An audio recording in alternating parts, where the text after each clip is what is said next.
Well, welcome to a special video, usually from WPL World. I'm using my other channel tonight.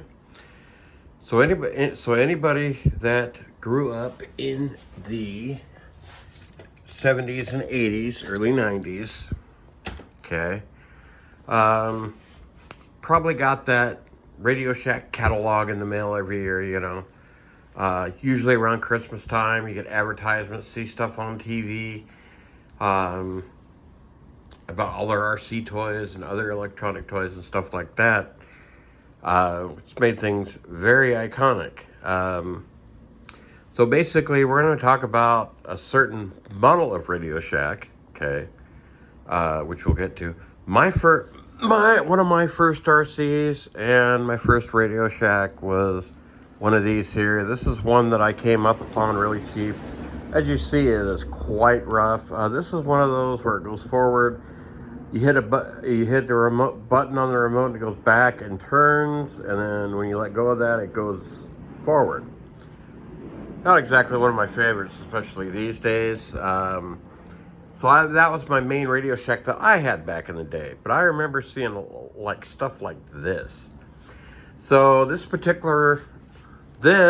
is the Radio Shack 4x4 off-roader. Okay. These came out right before Christmas of 1985. From what I've been able to find, they were heavily pushed.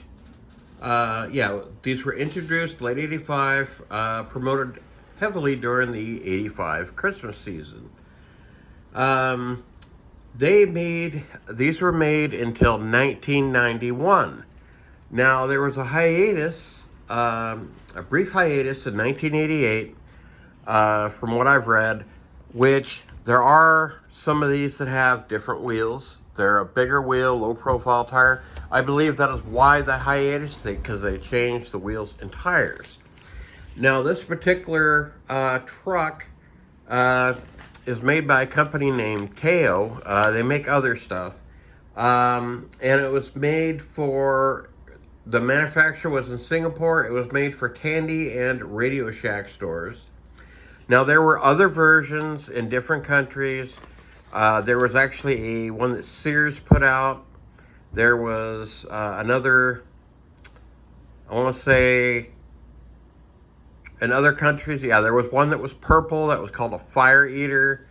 And there were a few different versions. There was also, later on, there was a 4x4, I think they called it an off-road Tiger. There were a couple of different ones. There was a off-road Tiger that had bigger tires on it, a big old wing on it.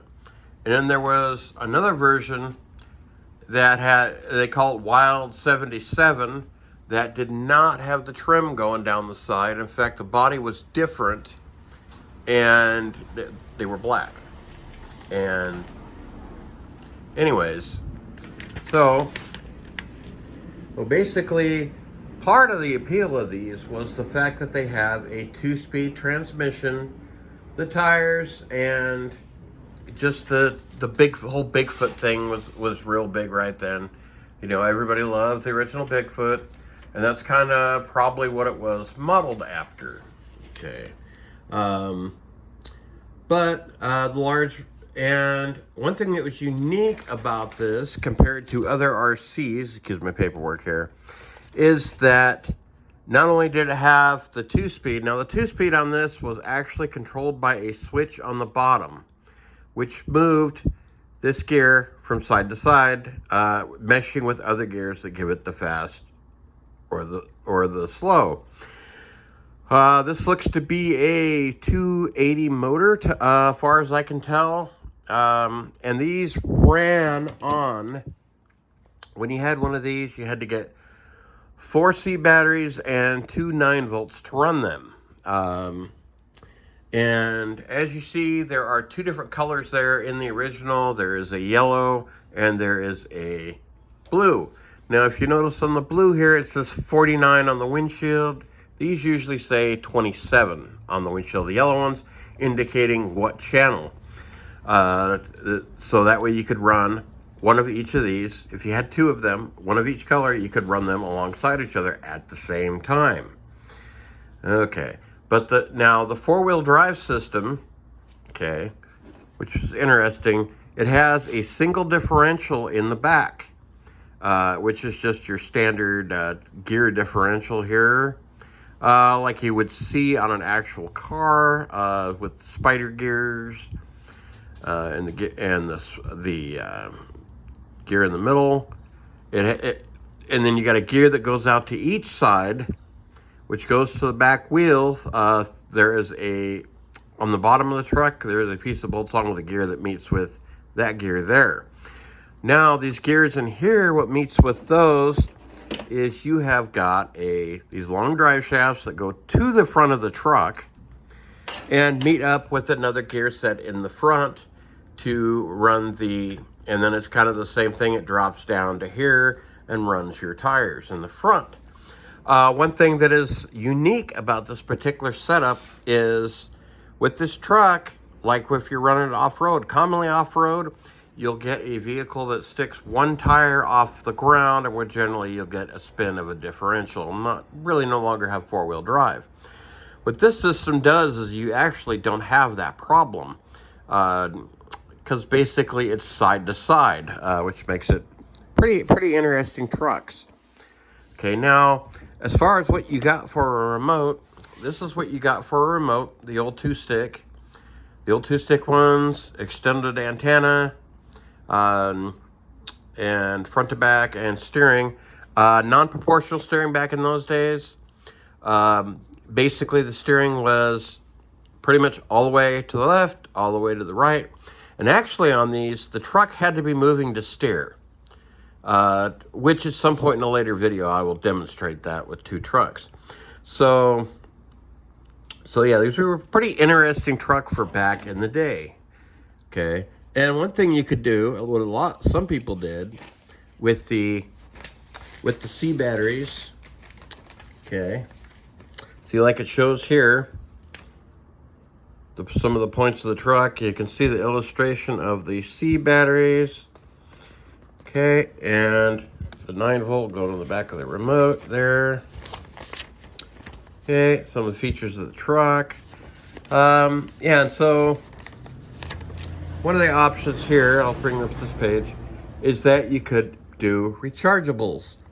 Now, they were nickel cadmium, also known as NiCads, 9 volts, and the C batteries.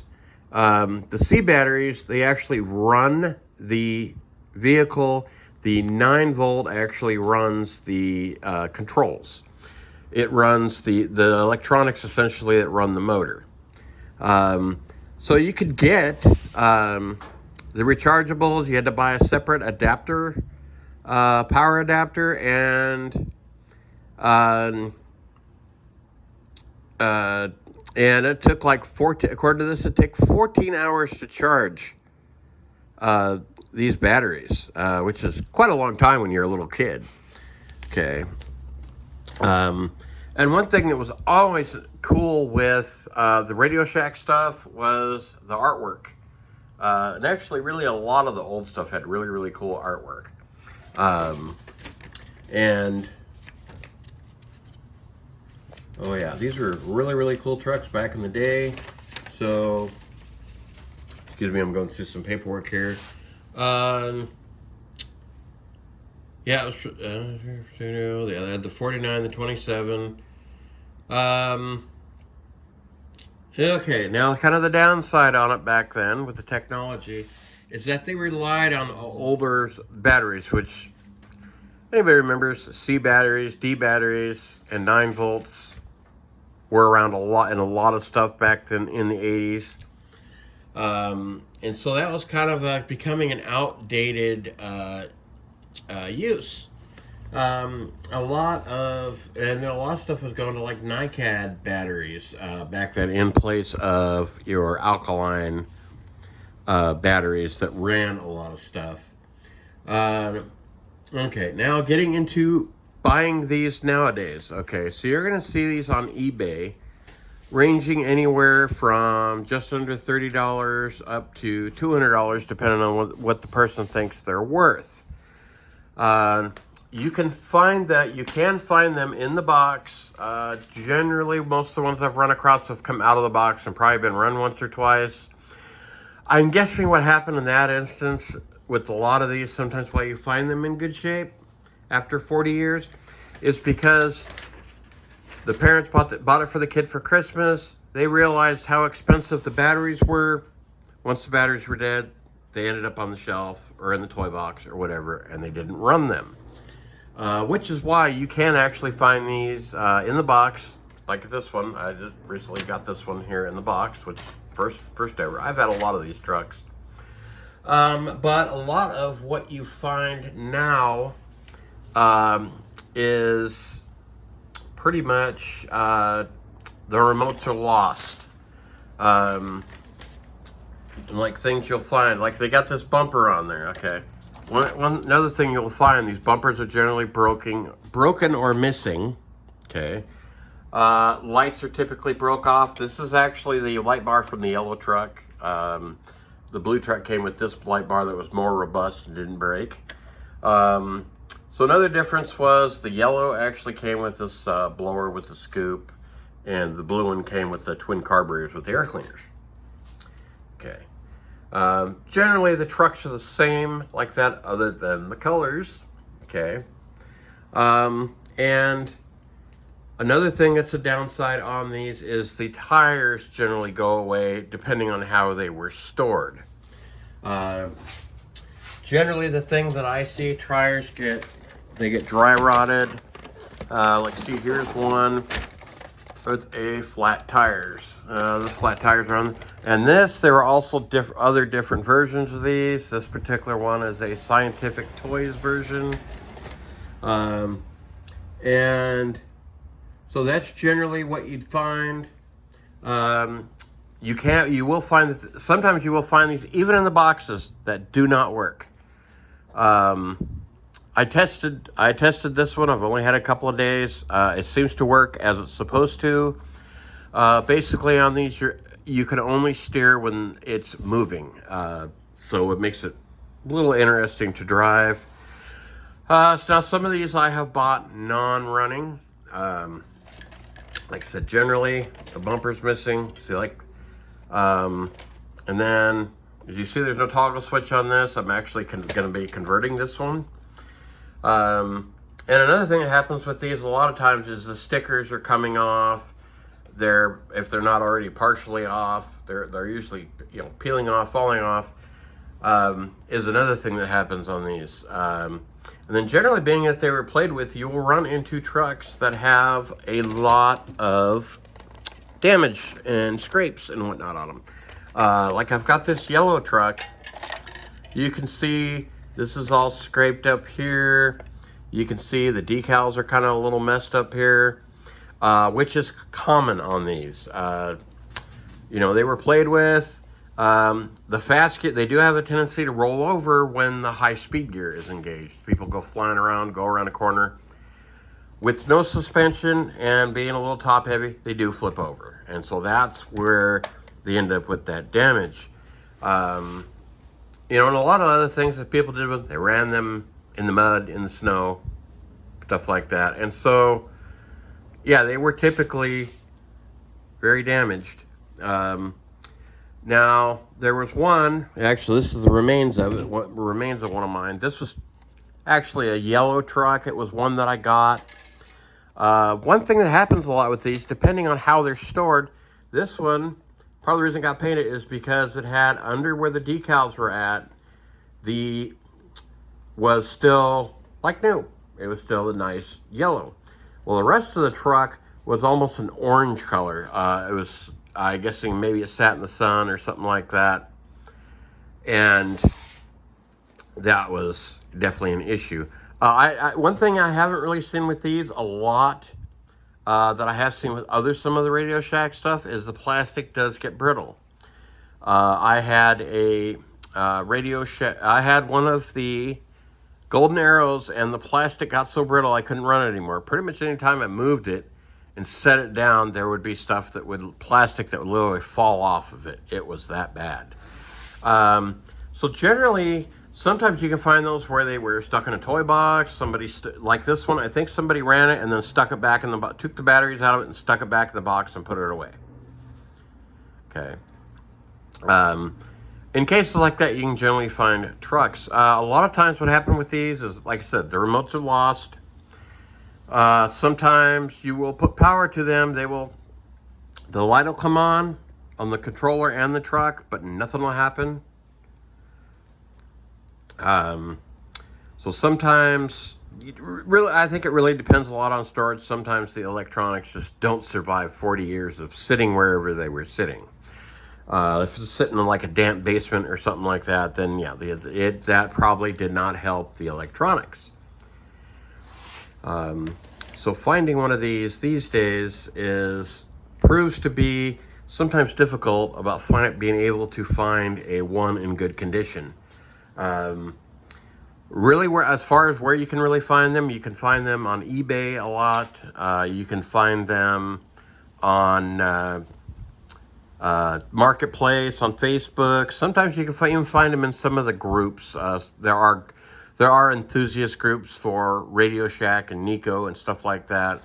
And there is also a group of people just on these.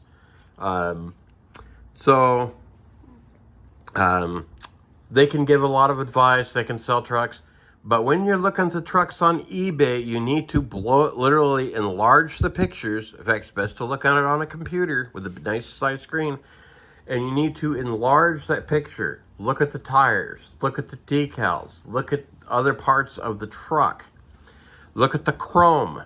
Because what can happen is the chrome can start coming off. That was another thing that happened with this truck. Now, besides the paint, the chrome was also coming off. Which I don't know if you can maybe see a little bit on this. The chrome is not in that great a shape.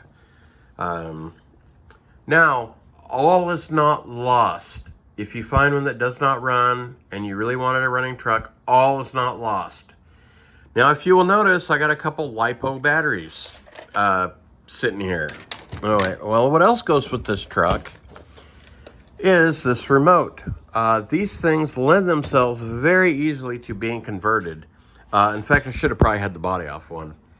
Essentially, what you do under the body is depending on how you do the conversion, in the future, I'm going to show a couple of different conversions with the bodies off. This particular one, okay, the way it was converted is to rip the electronics out of it. You use a 1/10 scale steering servo out of 1/10 scale. It literally fits right in the place of the old one. You just have to devise a way to hold it down, and then you just got to cut a servo horn that generally comes with the servo to make it fit. Then generally use some kind of aftermarket speed control, which really the lower the amperage, the better. I really wouldn't go over about 40 amps, being that once you get over that little 280 motor is only really rated to handle so much power. And when you put too much power to the motor, you can literally, it will melt the solder joints in the motor or burn up the motor, which I have run into. So that is one thing you could do if you have a truck that doesn't run. Another thing you can do with a truck that doesn't run is there is a company called WPL, which I'm kind of a big enthusiast. Well, they make a radio system called the Res 3V. Let me see if I can.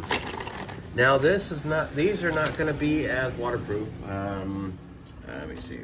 Okay, so that Res 3V remote is going to look like this. You'll be able to actually add a sound if you like. It comes with a sound card. They're set up for headlights, so you can run headlights. I personally, on the ones I'm going to do, is hook the headlight circuit up to the LED on the truck. Now, that said, let me see if I can find an electronic board in my pile here. Oh, I think I see one. Maybe, yes. I just moved my little area here, so is that from there? Nope. I should have prepared for this, guys. Okay, let me see. Here, yeah. Nope, not one there either. There is, I know I got one here somewhere. I'll show you. Okay, well, the WPLs will use a small battery like this will very easily fit in the truck. Okay. Well, at the moment I cannot find a circuit board, but they are a fairly small circuit board. And with that WPL electronics conversion, you would be cutting the truck up less than normal. Generally, when you do the hobby grade conversion, you have to cut out, unfortunately, cut out part of the battery compartment to make these fit. Okay, so here's our battery compartment, and you can see, normally you cannot see the color of the body here. It had to be cut here and it had to be cut there. To have room to run the wires and to make room for the battery to fit in there, which the battery kind of fits, you know, kind of fits in like that, and that's why you need to cut it. So that'll go in there, and then that'll shut. This end you will plug into the ESC that is inside the truck. And really the switch depends on what kind of switch you have in your ESC. This particular one just has a switch that is just dangling down in here that you can grab and turn it on and off before you slide the battery in. I've also done where if it's set up for like to be mounted in something, and it has like a bezel and screws where you can mount it through a piece of plastic or something, then I'll do it over like an over in here, use that part there. Now the ones I have coming up with now when I do the WPL conversion, I'm going to reuse the switch from one of the trucks, and I'm going to solder the wires and connection to go with the WPL toggle switch. And so what'll happen is it'll have the original toggle switch here, and I'll have that light hooked up in the headlight, so when you turn it on, it'll flash and let you know when you're buying this stuff like that. And that is what you can do with these trucks. Some people go crazy and put brushless in them, which I really don't think a transmission could probably handle that with these gears. I have actually damaged the transmission gears as well. Being that one thing that can happen is if you have too much power, is this gear here, the one that slides back and forth, you can't actually strip the teeth off of it. This is just basically an old nylon gear, is all it is. So there's not a lot of strength in them. You know, you're talking nylon that's 40 years old. So you get a little too crazy with the power, it will shear the teeth. Another thing is the way the two halves of this box are put together. They just snap together on this side and this side. It's not a real strong setup. If you put a lot of power through it, you would need to probably epoxy the two halves together to make it somewhat strong.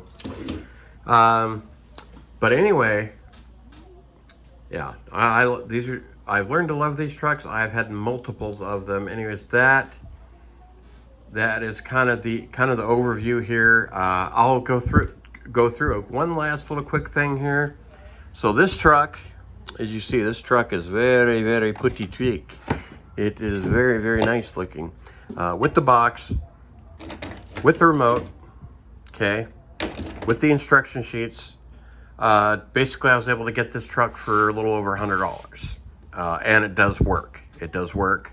That's so that was really kind of worth it. Now these other trucks here, all of these each I don't think I paid more than about $50 for any of them. Usually around $30-$40 each, I think is what I paid for these. Some of that was plus shipping on eBay. Now this one blue truck, is in fairly good shape. The decals are a little messed up on it. This one had some of the decals coming off. These, I did not have a way to test them. I did not have a remote, so I just assumed them not working. This one was actually, like I said, it's been well used. It actually had flat spotted tires on it. And so that's how this truck ended up becoming a parts truck. The chassis was already modified for the hobby grade conversion. The tires were good on it, so I swapped out the tires on it, and I've stolen a few other parts off of this truck, so it became a parts truck. So as we go on, as I get them running, I will post some running videos. But no, these are great trucks. Granted, they're not the caliber of the new stuff. They're great. If you want to do something retro, they got a little bit of realism too. They're retro. They're fun. To be honest, they are fun. Replacement parts, as far as any kind of replacement parts, you end up buying other trucks. Is really all you can do for replacement parts for these. That's why a lot of people I know that have these trucks generally have a lot of these trucks laying around to scrounge parts off of.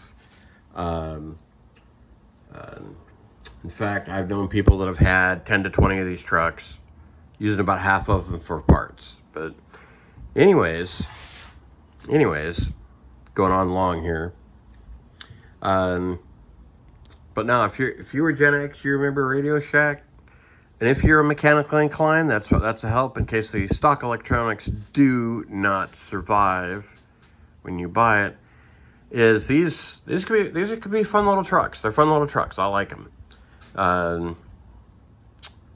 But no, we'll be back at a later date with some running videos on these. These are such cool trucks, as I've said. Without further ado,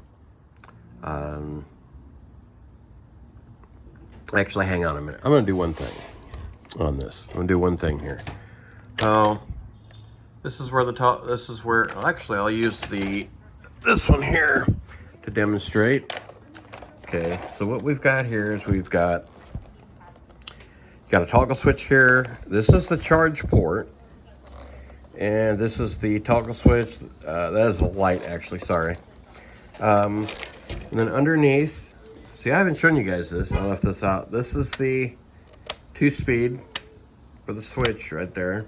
Okay. And then we got Mr. Battery. I'll show you what the stock battery compartment looks like. Excuse my filming here. The light is crappy in here. Now this is what a stock battery compartment would look like on these. You see all the battery terminals. Another thing you run into in buying these, sorry, I'm jumping all around here, is you will run into that these batteries were left in these and the terminals are covered in corrosion. Most of the ones I've got, though, the terminals have been fairly clean. I've gotten, over the time that I've had several of these over the years, I have had a few where the terminals were just downright ugly. Generally, in my consideration, if one's had batteries left in it and it has a bunch of corrosion in it, it's probably a good candidate for conversion. Being that when you do get leakage like that, sometimes it will actually wick up the wires and damage the electronics. But if you can find one running, that is great. Now, one thing I will say, having the trucks side by side, which I'm waiting to finish converting one, then I'm going to do a comparison on them, is that as far as pleasure of driving, of having fun driving them, probably the way to go is one that's converted. Being that one that's converted is going to have proportional throttle, which means you'll be able to control the throttle instead of being on or off. And the steering, you'll be able to be more precise with the steering as opposed to the stock steering, which is one way or the other. There is no in between. And if you don't understand what proportional means that the front wheels will turn in proportion to how much you turn the steering on the remote. And the same thing with the throttle being proportional. It is proportional to how much you squeeze that trigger. If you squeeze it a little bit, the truck's going to go slow. If you squeeze it all the way, the truck's, boom, full speed ahead. Just to clear that up. So, anyways, if these trucks appeal to you, happy shopping. There is also a lot of other Radio Shack stuff out there that's just cool. But anyways, happy shopping. Hopefully I didn't ramble on this video too long, being now that it's 30 minutes long, but hopefully I've given you some great info and some great thoughts on buying one of these.